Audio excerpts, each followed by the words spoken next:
నమస్తే. నిన్న నిరుద్యోగులు టీజీపీఎస్సీ అంటే టీఎస్పీఎస్సీ తాకిడి చేయడానికి ప్రయత్నం చేశారు. అందులో ఒక అమ్మాయిని మరి కాంగ్రెస్ నాయకులు కావచ్చు, కాంగ్రెస్ పెద్దలు కావచ్చు, ఇంకా కొంతమంది వ్యక్తులు కావచ్చు, ఆమెను స్పెషల్‌గా టార్గెట్ చేసి శంకిని లాంటి వర్డ్స్ వాడుతూ ఆమె బీఆర్ఎస్‌కి పెయిడ్ ఆర్టిస్ట్ అని అన్నారు. మరి దానిపైన ఆ అమ్మాయి ఏమని సంజాయిషీ ఇచ్చుకుంటుందో మనం చూద్దాం. అయితే ఇంకొకటేందనంటే, అప్పుడు ఆమె ఆల్రెడీ తీన్మార్ మల్లన్ కూడా కలిసింది. మరప్పుడు "రామ్మా ఇటు రామ్మా నువ్వు మాట్లాడు" అని అన్నాడు గదా! మరిప్పుడు అదిగో జూడు, అగో జూడు ఎట్లా ఎగురుతుందో అనంటే, ఏంటిదిది? అంటే మీరు ఇప్పుడు పదవిలో ఉన్నప్పుడు ఒకలాగా, అంటే న్యూస్ చెప్తున్నప్పుడు ఒకలాగా ప్రవర్తించే ప్రవర్తన తీన్మార్ మల్లన్నది అని ఇక్కడ అర్థమైతా ఉంది. మరి మీరు చెప్పండి అసలు, వీళ్ళు ఎవరి డబ్బులతోని బతుకుతున్నారు? ఈ ఎమ్మెల్యేలు, ఎమ్మెల్సీలు, ఎంపీలు ఏ ఏ ప్రభుత్వాన్ని ఏ పార్టీకి సంబంధించిన వాళ్ళైనా కూడా ఎవరి డబ్బులతోని బతుకుతున్నారు? కేవలం ప్రజల మీదకెళ్ళి వచ్చిన పనులతోనే కదా వీళ్ళందరూ కూడా ప్రభుత్వాలని నడిపించేది, లేదా పార్టీలలో ఎమ్మెల్యేలుగా, ఎంపీలుగా, ఎమ్మెల్సీలుగా ఉన్నది. మరి వీళ్ళు ఇట్లా మాట్లాడడం ఎంతవరకు కరెక్టు? ఆమె అప్పుడు వచ్చేసి బీఆర్ఎస్ ను కూడా క్వశ్చన్ చేసింది కదా. అంటే అప్పుడు ఒకలాగా ఇప్పుడు ఒకలాగానా? ఒడెక్కేదాకా ఓడమల్లప్ప, దిగిన తర్వాత బోడమల్లప్ప అన్నట్ట. అంటే ఎవరి స్వార్థాలకు వాళ్ళు పనిచేస్తా ఉన్నట్టు. మరి ప్రభుత్వం ఏదైనప్పటికీ ప్రజల తరపున కదా మాట్లాడాల్సింది. మరి ఆయన న్యూస్ చెప్తా ఉన్నాడు కదా తీర్మానం వలన, న్యూస్ చెప్తూ కూడా వ్యంగ్యంగా మాట్లాడడం ఎందుకు? అంటే ఒక వ్యక్తిని కించపరిస్తే ఏమొస్తుంది ఆయనకి? అంటే ఆయన పార్టీ ఆయనను మెచ్చుకొని ఇంకా పై స్థాయికి తీసుకెళ్తుంది అనేసి ఇట్లాంటిది మార్చుకోవాలా. విందాం మరి ఆ అమ్మాయి మాటల్లో ఏమంటుందో. నమస్కారం, నా పేరు సింధు. నేను ఈ వీడియో చేయడానికి రీజన్ ఏంటంటే, నిన్నటి నుంచి అందరు నన్ను పని కట్టుకొని చాలామంది చాలా రకాలుగా వేధిస్తున్నారు through social media, especially Twitter, YouTube channels, ఇంకా కాంగ్రెస్ పేజెస్లో నన్ను దారుణంగా వేధిస్తున్నారు. ఎందుకు వేధిస్తున్నారు అని అంటే, నేను కేటీఆర్ మనిషిని, కేటీఆర్ పెయిడ్ ఆర్టిస్ట్ని అని మాట్లాడుతున్నారు.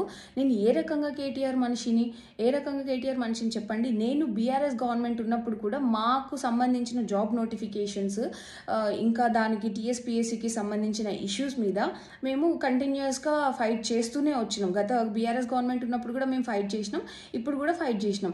బీఆర్ఎస్ గవర్నమెంట్ ఉన్నప్పుడు మేము కాంగ్రెస్ని అప్రోచ్ అయినాం. మరి అప్పుడు కాంగ్రెస్ని అప్రోచ్ అయినందుకు నేను కాంగ్రెస్కి పెయిడ్ ఆర్టిస్ట్ని అవుతానా? కాంగ్రెస్ వాళ్ళు నన్ను అప్పుడు కొని ఉన్నారా? అప్పుడు లేనిది ఇప్పుడు నేను బీఆర్ఎస్కి పెయిడ్ ఆర్టిస్ట్ని ఎట్లా అవుతాను? అవును, మేము కాంగ్రెస్ పార్టీ దగ్గర మా సమస్యల్ని పెట్టదలుచుకున్నాం. బిఫోర్ ఎలక్షన్స్ పెట్టినాం. సేమ్ టైమ్ బీఆర్ఎస్ దగ్గర కూడా పెట్టదలుచుకున్నాం. బీఆర్ఎస్ దగ్గర కూడా వెళ్ళి మేము మా ప్రాబ్లమ్స్ ఇవి, మీ వల్ల మేము పడిన బాధలు ఇవి, మాకు మీరు వస్తే చేసే సొల్యూషన్స్ ఏంటి అని అడగడం. అట్లా అడగడం ఎంతవరకు తప్పు? నేను బీయింగ్ ఎ పర్సన్ ఒక పార్టీకి సంబంధించి ఒక పార్టీని ఎంచుకోవాలా లేదా అన్నది నా choice. At the same time నేను న్యూట్రల్గా ఉండాలనుకోవడం కూడా నా చాయిస్. ఇప్పుడు మీరు అందరూ అంటున్నారు కదా నేను బీఆర్ఎస్ పెయిడ్ ఆర్టిస్ట్ అని చెప్పి. ఈ రోజు నన్ను ప్రూవ్ చేయగలుగుతారా నేను బీఆర్ఎస్ పెయిడ్ ఆర్టిస్ట్ని అని? నేను ఎక్కడైనా బీఆర్ఎస్ కండువా కప్పుకొని ఉన్నానా?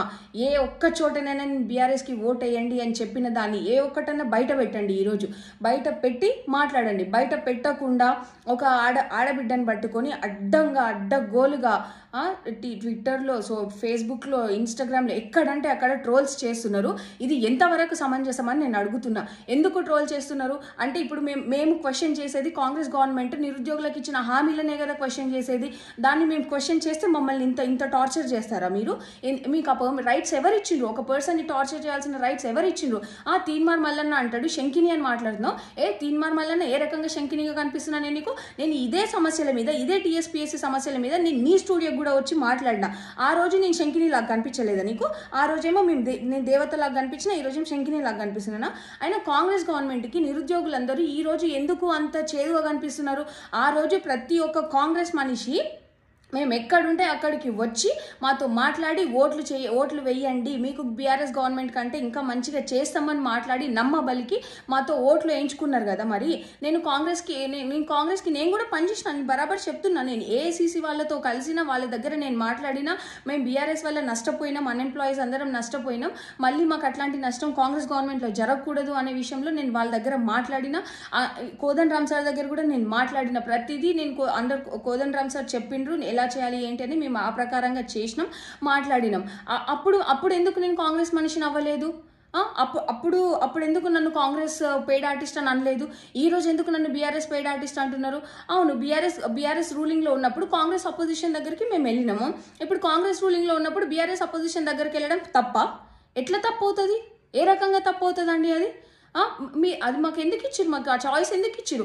అపోజిషన్ దగ్గరికి వెళ్ళే చాయిస్ ఎందుకు ఇచ్చిరు? మేము మిమ్మల్ని అడిగినామా? మిమ్మల్ని మా హామీలు ఎవరు ఇచ్చిరు? కాంగ్రెస్ గవర్నమెంటే కదా హామీలు ఇచ్చింది. మరి ఆ హామీలు తీరిస్తే మేము వెళ్ళాం కదా బీఆర్ఎస్ దగ్గరికి, అపోజిషన్ దగ్గరికి మేము వెళ్ళాం కదా. ఈరోజు తీన్మార్ మల్లన్న నువ్వు మాట్లాడుతున్నావు, నువ్వు గెలిచినావు, ఒక ఎమ్మెల్సీగా గెలిచినావు, నీకు ఎవరు ఓట్లు వేస్తే గెలిచినావు? చదువుకున్న గ్రాడ్యుయేట్స్ వేస్తేనే కదా నువ్వు గెలిచింది. అట్లాంటిది నువ్వు ఈరోజు ఒక గ్రాడ్యుయేట్ని పట్టుకొని శంకిని అని మాట్లాడడం ఎంతవరకు కరెక్ట్? నువ్వు ఏ రకంగా అంటున్నావు? నన్ను ప్రూవ్ చేయి, దమ్ముంటే నువ్వు ప్రూవ్ చేయి. పవర్ నీ దగ్గర ఉంది, కాంగ్రెస్ గవర్నమెంట్ రూలింగ్ లో ఉంది, పవర్ ఉంది, ప్రూవ్ చేయండి. నేను ఏ బీఆర్ఎస్ నాయకుడి దగ్గర పైసలు తీసుకున్నా అనేది మీరు ప్రూవ్ చేయండి. బరాబర్ నేను దేనికైనా సిద్ధంగా ఉంటా. ఈరోజు ఏమి తెలియకుండా ఇష్టంగా ఒక ఆడబిడ్డని పట్టుకొని ట్రోల్ చేస్తే ఇంకోసారి కాంగ్రెస్ గవర్నమెంట్ని క్వశ్చన్ చేయదని మీరు అనుకుంటున్నారా? ఇట్లా ఎంతకాలం భయపెట్టి అణచివేస్తారు నిరుద్యోగుల్ని? సరే, నేను ఒక్కదాన్నంటే వచ్చి నా కాంగ్రెస్ మీద కోపం ఉండి నేనేదో చేస్తున్నా అనుకోవచ్చు. మరి నిన్న వచ్చిన 1000 మంది నిరుద్యోగులు ఎవరిని చూసి వచ్చిరు? ఎవరు రెచ్చగొడితే వచ్చిరు? రెచ్చగొడితే 1000 మంది వస్తారు, 2000 మంది వస్తారు, అంతే తప్ప ఇంకా ఎక్కువ రారు కదా. కానీ నిన్న ఎంతమంది వచ్చిరు మీరు కనిపించట్లేదా? మీకు ఇంటెలిజెన్స్ రిపోర్ట్ లేదా? వాళ్ళందరూ ఎందుకు వచ్చిరు? వాళ్ళ కడుపు మండే కదా వచ్చింది. ఒకరు రెచ్చగొడితే రెచ్చిపోయి రావడానికి వాళ్ళు ఏమి ఇది కాదు కదా. అందరూ ఎడ్యుకేటెడ్, వాళ్ళకి తెలుసు ఎవరు రెచ్చగొడుతున్నారు ఎవరు రెచ్చగొట్టట్లేదని వాళ్ళకి తెలుసు కదా. సరే, కొంతమంది అంటే ఫాలోవర్స్ ఉంటారేమో, మరి మిగిలిన వాళ్ళందరి గురించి ఏం చెప్తాం? వాళ్ళకి సమాధానం చెప్పండి. ఎందుకు సమాధానం చెప్పట్లే? ఏమన్నా అంటే కొంచెం ముందుకొచ్చి క్వశ్చన్ చేస్తే కాంగ్రెస్ వాళ్ళు చేసేది మెంటల్గా మానసికంగా ఎంత టార్చర్ చేయాలో అంత టార్చర్ చేస్తున్నారు. నేను చెప్తున్నా, మీరు ఏ రకంగా ఎంత టార్చర్ చేసినా కానీ నేను తగ్గేది లేదు. ఎందుకు తగ్గాలండి? నేనేం తప్పు చేసా? మేము మా శాంతియుత నిరసన తెలుపుకోవడం ఇట్స్ ఆర్ ఫండమెంటల్ రైట్. మీ గవర్నమెంట్ ఎందుకు వైలేట్ చేసింది మా ఫండమెంటల్ రైట్ని? అంతమంది పోలీసులను పెట్టి ఎక్కడక్కడ ఎందుకు అరెస్ట్ చేయించింది? అంటే నిరుద్యోగులకు భయపడే కదా అరెస్ట్ చేయించింది. అంత భయం ఉన్న వాళ్ళు, మీరు అంత భయం ఉన్నప్పుడు మరి అంత ఛాన్స్ ఇవ్వద్దు నిరుద్యోగులకి. ఎందుకు ఇస్తున్నారు మీరు ఛాన్స్? రోడ్ల మీదకి రావాలని ఎందుకు ఇస్తున్నారు? ఈరోజు మాట్లాడుతున్నారు నేను బీఆర్ఎస్ దగ్గర పోయినా చేసినా అని. నేను ఏ ఒక్క కాంగ్రెస్ నాయకుడిని కలవలేదా? చూడలేదా? నేను ఏ ఒక్క కాంగ్రెస్ నాయకుడు నేను చూపియాలా ఏ కాంగ్రెస్ నాయకులు నేను కలిసినానో? అంతేందుకు ఈరోజు రియాజ్ అనేటోడు మాట్లాడతాడు, స్టేటస్లు పెడతాడు నా గురించి. ఆ రియాజ్ అనే వ్యక్తి దగ్గర ఎన్నిసార్లు నాకు ఫోన్ చేసి నేను రమ్మంటే ఆయన ఇన్స్టిట్యూట్ దగ్గరికి వెళ్ళినా, ఇది ఎట్లా చేద్దామమ్మా, నెక్స్ట్ అట్లా చేద్దామమ్మా, మీరు కాంగ్రెస్కి ఓట్లు వేయండి అమ్మా అని ఎన్నిసార్లు ఫోన్ చేసి పిలిపించిండు రియాజ్. అది ఎవరు మాట్లాడరా? ఇప్పుడు అదేం అవసరం లేదా మీకు? అంటే ఇప్పుడు మీకు ఎగెన్స్ట్గా పోతున్నామన్న ఉద్దేశంతో మా మీద ఏదో బురద జల్లితే బట్టగాల్చి మీదేస్తే మేము కామ్గా ఉంటామని మీరు అనుకుంటున్నారా? ఎంతవరకు కరెక్ట్? అదే మేము కూడా బట్టగాల్చి మీద వేయాలనుకుంటే చాలా మంది మీద వేస్తామండి. మేము అట్లా పోవాలని అనుకోవట్లేదు. కేవలం మాకు గ్రూప్ 2 మా డిమాండ్స్, మా గ్రూప్ 2 and 3 పోస్టులు పెంచాలి, ఎగ్జామ్ డిసెంబర్లో పెట్టాలనేది ఒకటి, ఇంకా గ్రూప్ 1 1:100 చేయాలనే దాని మీద చాలామంది స్టూడెంట్స్ ఫైట్ చేస్తున్నారు. మీరు ఆ ఇష్యూని పట్టించుకోకుండా ఈమె బీఆర్ఎస్ పెయిడ్ ఆర్టిస్ట్, ఈయన బీఆర్ఎస్ పెయిడ్ ఆర్టిస్ట్ అని మా మీద బట్టగాల్చి మా మీద వేస్తే ఉన్న ఇష్యూ సాల్వ్ అవుతుందా? మీకు అంత చేతనైన వాళ్ళు అయితే ఉన్న ఇష్యూని సాల్వ్ చేయండి. అన్ఎంప్లాయీస్లో ఉన్న అన్రెస్ట్ని తొలగించండి. మీకు అది చేత కాదు, కానీ ముందుండి మాట్లాడేటోళ్ళ మీద బురద చల్లడం మాత్రం చేతనవుతుంది. ఏం తీన్మార్ మల్లన్న శంకిని అని మాట్లాడుతున్నావు? ఏ రకంగా నేను శంకిని చెప్పు? నేను శంకిని అయితే నువ్వేంది? మరి నేను శంకిని అయితే నువ్వేంది? నువ్వు చేసేది ఏంది? నువ్వు చేసిన ప్రామిస్ ఏంది? జీవో 46 వాళ్ళు నీ స్టూడియోకి వస్తే నేను ఆదుకుంటా తమ్మి అని మాట ఇచ్చినోడివి, ఇవాళ జీవో 46 వాళ్ళని అడ్డగోలుగా తిడుతున్నావు. నువ్వు ఘోరంగా తిడుతున్నావు. మళ్ళీ తిట్టిన నువ్వే మొన్న ఎమ్మెల్సీ ఎలక్షన్స్ ముందు ఏమంటారు ప్రచారాలలో మాట్లాడినావు కదా నువ్వు. మీకు గ్రూప్ 1 గ్రూప్ 2 3 పోస్టులు పెంచిపిస్తా, 1:100 చేపిస్తా, GO 46 ఇష్యూ టేకప్ చేస్తా, న్యాయం జరిగేలా చూస్తా అన్నావు కదా. మరి నువ్వెందుకు మాట్లాడినావు అంటే నీ ఎలక్షన్స్కి అవసరం ఉన్నప్పుడేమో వాడుకుంటావా అన్ఎంప్లాయీస్ని, ఎలక్షన్స్ అప్పుడు అవసరం లేకుంటేనేమో శంకిని అని మాట్లాడతావా. ఇవన్నీ అసలు ఎందుకు ఇట్లా చేస్తున్నారు?